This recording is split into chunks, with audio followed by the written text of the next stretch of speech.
지금 여야 후보들이 특히 이제 양강 후보들이 일종의 퍼주기 공약을 엄청나게 해대고 있지 않습니까? 그런 얘기는 이제 우리 국민들이 믿지도 않아요. 또 그게 설사 대통령이 되면 언제 그랬느냐는 듯이 아유 뭐 지금 사정이 안 돼서 아유 재정 사정이 어려워서 못 하겠다 하면 그만 아닙니까? 그런데 문제는 정말 좀 거대 담론이랄까? 우리 나라가 어디로 가야 할 거고 이 미래 먹거리 산업이라든가 이런 것을 위해서는 뭘 해야 할 건지 이런 것이 지금 좀 거의 없는 그런 선거. 그래서 언론에서는 이게 무슨 구청장 선거냐 그런 얘기가 나오지 않습니까? 동네 무슨 길 닦는 공약까지 다 해주고 있다 이거예요. 정말 대선 후보로서 내놓아야 할 그런 좀 큰 공약들이 있지 않습니까? 국가적 아젠다. 그게 빠져버려요. 예, 근데 그래도 윤석열 후보는 그래도요, 뭐니 뭐 경제, 교육, 뭐 문화, 복지 다 중요하지만 국가 안보가 중요하거든요. 예, 국가 안보. 나라 없으면 끝 아닙니까? 예. 그런 점에서 윤석열 후보는 그래도 국가 안보와 관련한 확고한 말하면 자기 정책을 내놓고 있죠. 그렇습니다. 그런 점에서 선제 타격론도 탁 나오고 또 한미 동맹을 최우선하겠다 뭐 이런 또 북한에 대해서는 절대 굽신거리는 그런 거 없이 원칙적인 그런 외교를 하겠다는. 근데 지금 사실은 문 정권이 제일 임기 말이기는 하지만 안보에 대해서 손 놓고 있는 거 아닙니까? 아니. 손 놓고 있네. 정말 비난받을 짓을 하고 있죠.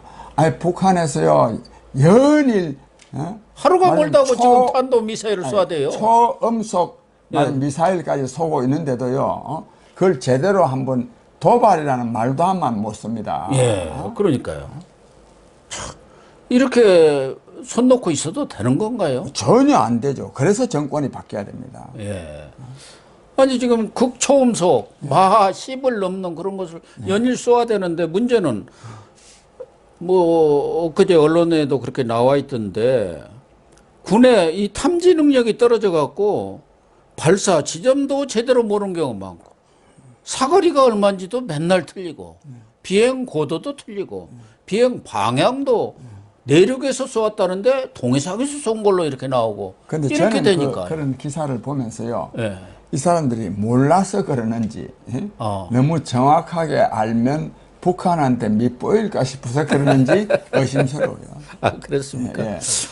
그런데 이렇게 또 하나는 경우에 따라서는 이것도 하나의 중요한 변수가 되겠습니다만은 북한 변수는 없을 것인지 예전 같은 이제 북풍이라든가 이런 것에 대해서 우리 국민들이 많이 이제 학습 효과도 있고 특히 베이징에서 올림픽 때 장난 한번 치려다 그것도 다 무산됐지 않습니까? 그러나 얼마 전에 김정은이가 정치국 회의에 그 ICBM하고 핵실험 그런 거 다 모라토리움을 했지 않습니까? 전에 트럼프하고 싱가포르 회담하면서 그 파기를 적극 검토하라고요. 저쪽에서는 한번 지시를 그렇게 내리면 실제로 집행에 들어가지 않습니까? 그래서 뭐 3월 9일 뭐 김정일 뭐 김일성 생일들이 쭉 있잖아요. 그러니까 선거 전에 미국을 압박한다고 하면서 한국 대선에 개입하기 위해서 핵실험 팍 한 방 한다든가 실험을 한다든가 ICBM을 쏘아버린다든가 이럴 가능성은 없습니까? 근데 뭐 저는 그런데 그렇게 하면 할수록 여당 후보에게 유리하지 않을까요? 긴장을 조성하게 되면. 왜냐하면 그거는 문재인 정권의 대북 정책이 실패했음을 드러내는 것이기 때문에 저는 그래도 우리 국민들이 불안한데 그냥 이렇게 정권이 바뀌는 것보다도 그냥 그대로 가는 게 낫지 않아? 이렇게 생각하고 그런 사람도 없지 않아 있겠지만은 그러나 문재인 정부 지지자들이나 문재인 정부는 하여튼 남북 평화 뭐 이런 것만 계속 왔는데 그게 안 되면 문재인 정부의 대북 정책 실패를 의미하는 거죠. 그렇게도 보겠네요. 저는 북한에 대해서요. 우리가 북한은요. 남한 선거 너무 의식하지 않습니다. 제 갈 길을 갑니다. 그렇습니까? 이때까지도 보면 근데 저쪽에서 윤석열 사퇴하라고 메아리에다 대고 그냥 뭐 하고 뭐 그런 것도 하지만은 자기네들 뭐 미사일 실험하고 하는 거 이런 거는 굉장히 저는 그대로 가고 근데 요건 조금은 그거 한데 북한이 저렇게 하는 데는 미국을 겨냥한 거, 뭐 남한을 겨냥한 것도 있지만 중국을 겨냥한 것도 굉장히 있습니다. 아, 그렇습니까? 예. 이 중국, 북한 안보가, 북한의 안보력, 즉, 핵 무장 능력이 강화되면 강화될수록 중국하고 대등한 지위가 돼가거든요. 중국이 굉장히 싫어하죠. 근데 그렇죠. 이번에 그랬어요. 이번에 이제 계속 이래 하다가 보니까 중국으로부터 너무 비난받을 수 있거든요. 비난받고 중국으로부터 강할 수도 있기 때문에 지금 요즘 중국하고 지금 관계 터고 있습니다. 관계 터고 있는데 이거는 관계를 터고 싶어서가 아니라 오히려 이 군사적인 무력 강화에 대해서 중국이 너무 싫으면 중국은 사실 하기에 따라서는 북한 정권의 존립에 굉장한 영향을 미칠 수가 있거든요.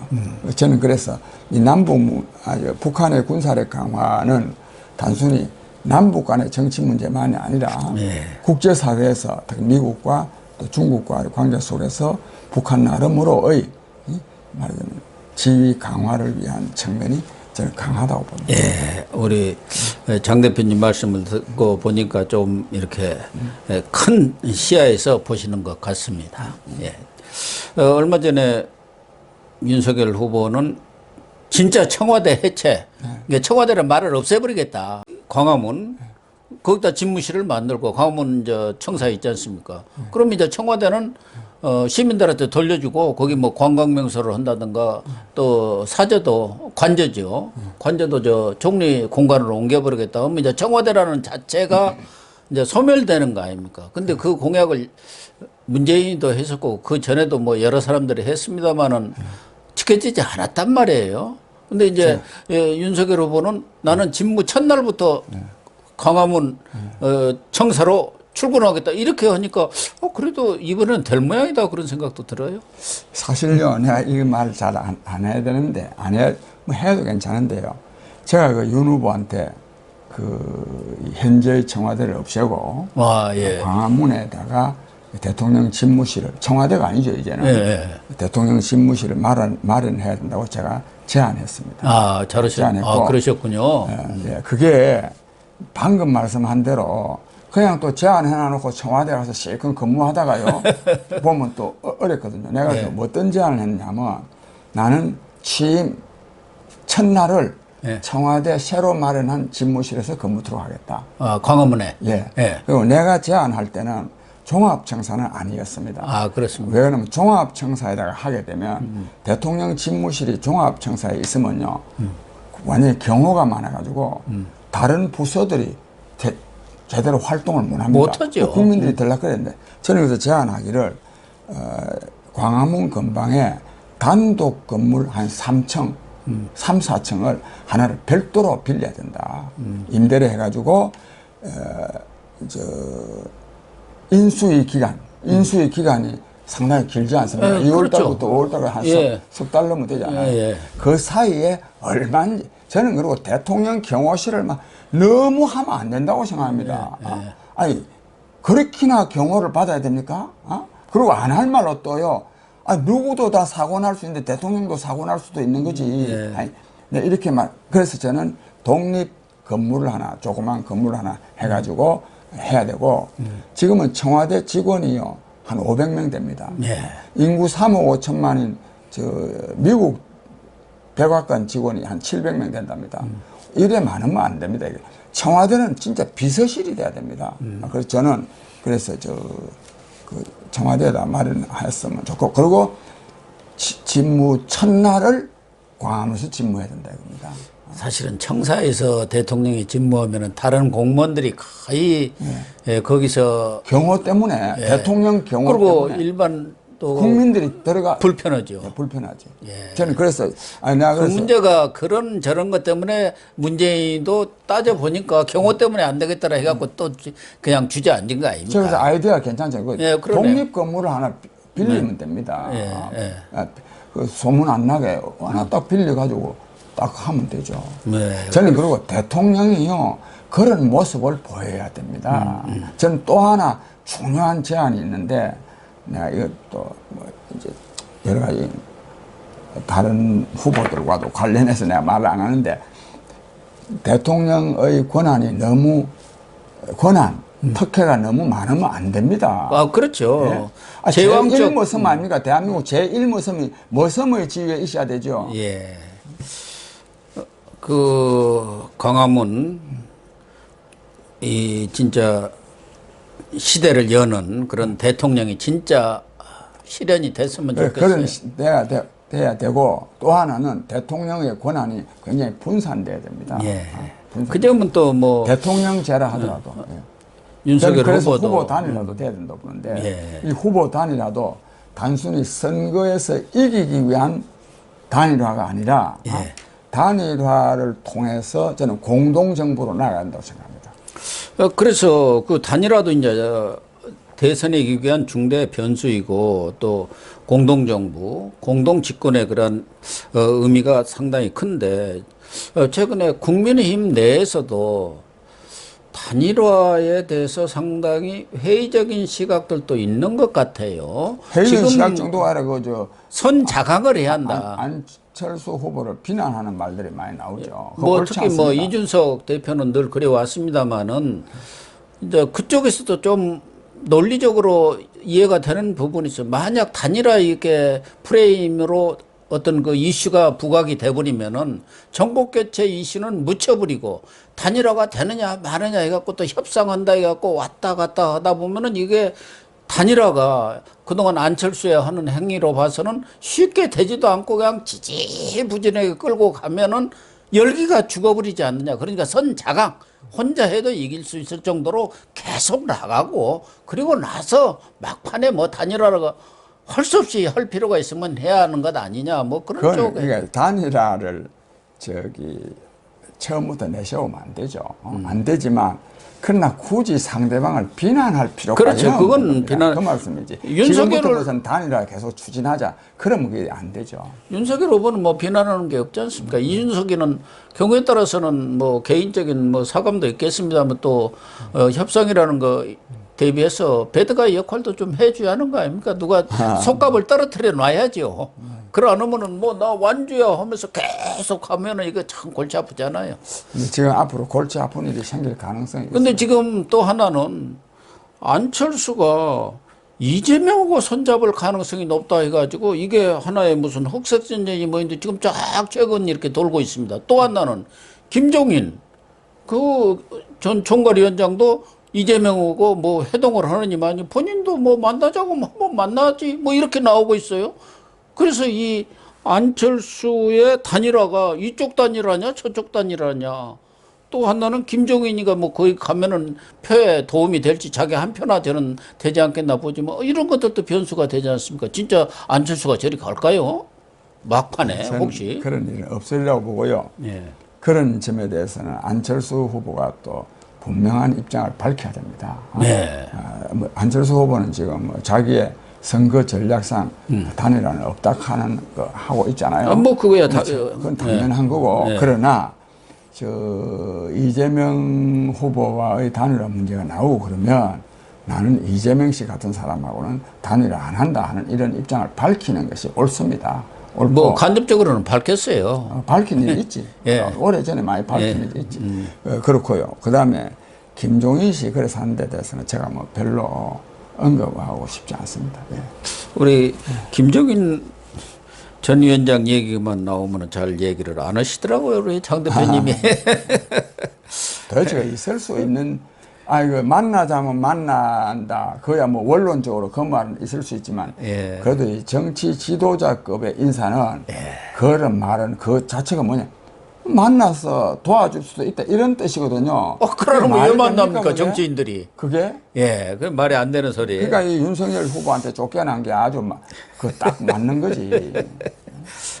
어쨌든 그 결과적으로 보면 윤석열 후보가 딱 정리하고 지금 혼자 자기 모든 책임을 갖고 하니까 이제 제대로 대화하지 않습니까?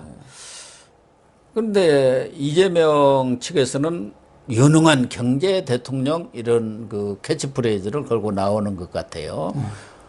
또 여론조사를 해보면 아무래도 윤석열 후보는 검찰만 있었고 이재명은 또 시장도 하고 도지사도 했기 때문에 코로나 극복이라든가 경제에서는 좀 낫지 않겠냐. 우리 국민들은 지금 먹고 사는 문제가 중요한데 그동안 뭐 이재명이가 울면서 읍소도 해보고 뭐 쇄신 한다고 해봤자 그게 또 안 먹혔단 말이에요. 당내에서도 8.6 운동권 용태론에 왜 내가 나가 그러고 있는 상황이니까 경제 쪽으로 이렇게 도운 것 같은데 경제 대통령 맞습니까? 아, 경제는 뭐 굉장히 중요하죠. 예. 중요한데 그 이재명 후보의 경제 정책 중에 제대로 된 게 없습니다. 근데 안 된 게 너무 많아요. 아, 잘못된 게 예. 기본 시리즈인데 기본 시리즈 그에 뭐 어쩌다가 한번 뭐 기본 시리즈 이렇게 말했다면 아, 뭐 나오다가 보니까 기본 소득 하니까 좋아 보여서 한마디 한 게 되는데 이게 몇 년간 고집하고 있지 않습니까? 예, 그렇습니다. 물론 또 얼마 전에는 한 두서너 달 전에는 그것도 뭐 국민이 동의하지 않으면 또 안 한다는 말을 좀 하긴 했지만 계속 가고 있습니다. 이와 관련해서요. 그래서 이 기본 그 소득, 또 기본 주택, 또 기본 대출 이거 내가 시간이 짧아서 다 말씀 못 했는데 이거 보면 얼마나 이 사람이 국민 경제에 대해서 제대로 알고 있지 못한가 하는 것을 아주 드러내고 있습니다. 네. 아주 그런데 이와 관련해서 제가 요 책을 하나 소개하겠는데 이 책에 이 책 본래의 제목은 민주주의의 새로운 적 이재명. 그런데 희대의 포퓰리스트 이재명인데 이 출판사에서 이 책 제목을요. 이재명 X파일이라는 이름으로 새로 냈습니까? 다시 책을 냈습니다.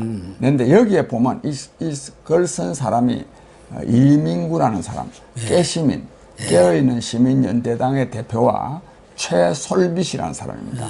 이 사람들은 굉장히 문재인 대통령을 열렬히 지지한 사람입니다. 깨시민 자체가 그런 데 아닙니까? 그러니까 그 사람들이 민주당 사정을 잘 알 거 아닙니까? 이 사람들이요, 이재명 후보의 기본소득 등 경제정책이 얼마나 포퓰리즘인지 하는 것을 잘 드러내고 있습니다. 그래서 아무쪼록 시청자 여러분들께서도요, 이재명 X파일 이 책을 한번 좀 꼭 구입해서 보시면 이재명 후보의 여러 가지 그 민낯을 잘 보실 수가 있고 또 그렇게 되면 이번 대통령 선거에서 굉장히 의미 있는 투표를 하는데 큰 도움이 되리라고 봅니다. 이 문재인 정부는 이른바 소득주도 성장, 소주성으로 망했는데 그것보다도 더 지금 잘못된 경제 어떤 정책이랄까 그게 기본소득 아니겠습니까? 기본소득 시리즈다. 이렇게들 평가들을 하고 있는 것 같은데 또 하나 우리 국민들도 그렇고 일각에서 늘 걱정하고 있는 것이 선거 관리가 제대로 될까? 그래갖고 요즘에는 전부 본선거 가서 하자. 본선거 막 전부 그런 것들이 많이 저한테도 오더라고요. 이번에 그 선관위 2,900명이 방귀를 들었지 않습니까? 조혜주 상임위원 그 임기위원장에 그러니까 문재인도 백기를 들었는데 지금 총리도 민주당, 법무부 장관도 민주당, 또 행안부 장관도 민주당, 선거관리 내각의 이거야말로 중립내각이 아니라 민주당 대선 본부 뭐 이런 지원 내각 아닌가 이럴 정도인데 우리 국민들이라든가 이번에도 그 선관위에서 그 성명을 내면서 이런 상태로 가다가는 자칫하면은 조혜주가 그대로 눌러앉고 지금처럼 선거 관리가 선관위 9명 중에 8명이 전부 이쪽 사람이고 한 분은 뭐 중립입니다만은 이거 잘못하면 내란 난다. 대통령 2명 나온다. 대선, 지선 불복 벌어진다. 이렇게까지 나왔지 않습니까? 그래서 우리 국민들이라든가 상당수 사람들은 이거 선거 그렇지 않아도 4.15 부정 논란도 있는데 총선 때 이것에 대해서 의구심을 갖는 사람도 많아요. 제대로 관리될까? 의구심 갖는 사람. 지난번 여론조사상요. 지난 4.15 총선이 부정선거였다고 보는 사람이 뭐 26%가 그랬지 않습니까? 그 부정 이 선거가 공정하게 치루어지고 있지 못하다고 생각하는 사람들이 굉장히 많습니다. 지금 저 강남역 매주 토요일 되면요 수천 명이요 매주 토요일 뭐 열렬한 지금 부정선거 규탄 시위를 하고 그러고 있습니까? 하고 있고 저도 오늘 아침에 또 신문에 보니까 이 부정선거를 감시할 사람들을 뭐 모집하는 광고도 대문짝 같이 나고 이 부정선거가 문제입니다. 제가 드릴 말씀은 지난번 4.15 총선이 부정선거였다고 저 입장에서 단언할 만한 그런 부정선거인 그 건수는 제가 많이 봤지만 그렇다고 해서 4.15 총선이 부정선거였다. 저는 이렇게 규정할 만한 정보를 저는 갖고 있지 못합니다. 그러나 의심할 만한 요소가 많이 있습니다. 이렇다면 주권자인 국민 상당수가 선거의 공정성을 의심할 정도가 된다면 이거는 말하면 제대로 조사를 해가지고 부정선거가 있었으면 밝혀내든가 또는 그 오해였다 이렇게 해야 되는 게 있고, 다른 하나는요, 이 부정선거의 요소가 제도적으로 있는 게 있는데 그게 뭐냐면 사전투표와 전자개표입니다. 전자개표. 이 사전투표를 하게 되면요, 선거일 5일, 4일 전에 하거든요. 그동안에 그러니까 그 투표함을 계속 공정하게 관리한다는 보장이 잘 없어요. 그런 점에서 의심을 할 수밖에 없고, 그 외에도 뭐 말하려고 하면 길어요. 실제로 종이가 나왔잖아요. 투표 용지가 이상한 게 나오는 일도 있거든요. 그렇고. 그래서 사전투표 하지 말고 본투표라고 지금. 그러니까 그래서 본투표 해야 되고, 본투표날 하면 됩니다. 왜? 본투표날 투표하라고 공휴일까지 만들어주지 않습니까? 그런데 공휴일까지 만들어주는데 그날은 놀러 가고, 사전투표 하는 거 옳지 않죠. 그리고 권리 위에 잠자는 자는요, 보호받지 못합니다. 그래서 사전투표를 없이 해야 되는데, 굳이 해야 된다면 선거 전날 하루만 하면 됩니다. 또 그것도 할 필요도 없어요. 왜? 굳이 자기가 꼭 그날 투표할 수 없는 사람은요, 부재자 투표 신고하면 돼요. 그래서 그렇고, 그다음 또 중요한 게 전자개표인데, 이 전자개표 할 필요가 없어요. 왜냐하면 그날 밤 하룻밤이면 끝나는데요. 손 개표, 서구 같은 데는 다 수개표하지 않습니까? 수개표합니다. 그리고 지금 독일 헌법재판소에서는 독일 같은 데로 말하면 주권자인 국민이 투표와 개표의 공정성을 의심하는 방법은 하면 안 된다고 말하자면 우리나라로 치면 헌법재판소에서 판결을 낸 일이 있어요. 아주 맞는 판결입니다. 그래서요, 이 전자개표에는 무슨 QR 코드, 바코드 이런 말 필요가 없어요. 아예. 그럴 필요가 없이 수개표를 해야 된다고 생각하고, 이걸요 여야 간에 합의를 해야 됩니다. 선거법을 개정해야 되는데, 만약에 그게 안 된다면 야당인 국민의힘 쪽에서는 전국적으로 공명선거 감시단을 저는 조직해야 된다고 생각합니다. 그래야 한다고. 지금 그렇게 조직할 준비들을 지금 하고 있어요. 우리 당보담도 전직 의원들 또 뭐 이런 여러 단체에서 시민단체에서도 많이 시민단체에서 지금 준비하고 있는데, 조금 더 시간이 경과되면 아주 조직적으로 전국의 투개표소 뭐 참관인 교육도 하고 공정성을 확보할 만한 장치들을 마련하게 될 것입니다. 컴퓨터 또 인터넷 시대다 보니까 뭐 이런 것을 조작하는 일은 없을까요?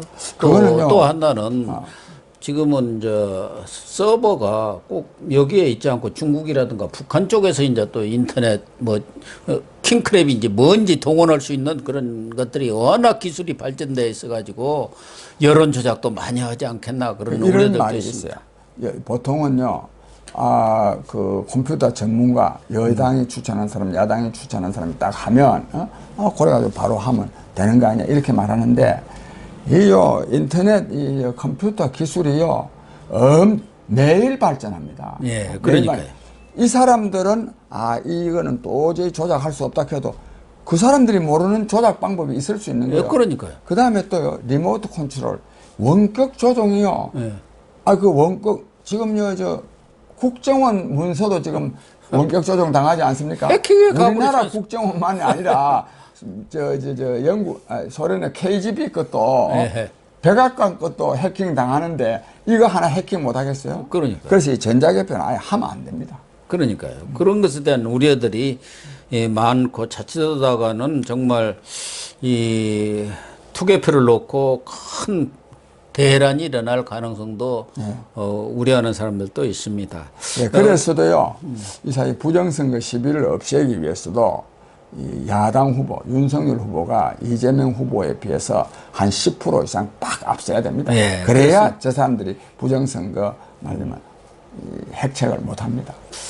윤석열 후보 쪽에서는 이제 대표적인 이 슬로건으로 그동안 슬로건이었었는데 국민의 선택 지금 바로 윤석열이다 이렇게 정했더라고요. 결국은 선택은 국민의 몫 아니겠습니까? 그럼요. 이제. 그렇죠. 뭐. 그래서 가장 중요한 것은 국민의 몫인데 앞으로 윤석열 후보가 남은 이제 본격적으로 3월 9일까지 뭐 이제 한 달여 조금 더 남았습니다만은 어떤 방향으로 선거운동을 해야 할지 또 우리 국민들의 어떤 자세랄까 마음가짐이랄까 이런 것을 이렇게 마무리로 예. 발언을 좀 해주시기 바랍니다. 예. 제가 우리 고영신 TV 시청자 여러분 그리고 국민 여러분 모두에 제가 말씀드렸듯이 금년도에는 정말 정권 교체할 수 있는 좋은 기회를 지금 맞고 있습니다. 저는 여러 가지 뭐 또 논란도 있고 또 뭐 심지어는 박빙이다 뭐 이런 말도 있고 또 부정선거 시비도 있고 하지만 결국 나라의 주인은 국민입니다. 저는 국민이 나서야 된다고 생각합니다. 그래서 국민이 나서게 되면 또 국민을 이기는 정권, 국민을 이기는 정치는 없습니다. 그렇고요. 그 다음에 제가 우리 국민 여러분께, 시청자 여러분께 당부 말씀을 드리는데, 이 선거와는 별도로 이 대장동 게이트라고 하는 것은 사상 최대, 왜? 액수가 최대입니다. 액수가. 뭐 그 외에도 이 대장동 게이트의 이 불법성은 뭐 여러 가지 할 말이 있지만 액수가 최대인데, 이런 이 대장동 게이트의 몸통인 사람을 소환해서 조사도 하지 않습니다. 이런 때 어떻게 해야 되겠습니까? 나라의 주인인 국민이 나서야 됩니다. 그래서 저는 국민이 나서서 나설 수 있는 기회를 드리기 위해서 저희가 전국적으로 서명을 받고 있습니다. 오프라인 말하면 서명대에서 서명하는 방법도 있지만 온라인으로도 서명을 합니다. 그래서 서명을 해서 정말 나라의 주인으로서의 권리를 행사하고, 특히 대장동 게이트 몸통 이런 사람들은 구속 처벌돼야 된다고 하는 것을 국민의 이름으로 그걸 한번 나서서 실천해 보이는 것도 굉장히 의미가 있다고 생각합니다. 아무쪼록 금년도에는 나라의 주인인 국민이 나서서 한편으로는 정권 교체를 반드시 이루어내고, 또 다른 한편으로는 사상 최대의 이 불법 배임 특혜 사건에 대한 국민적 심판도 내리는 그런 소중한 해가 되기를 간절히 바랍니다.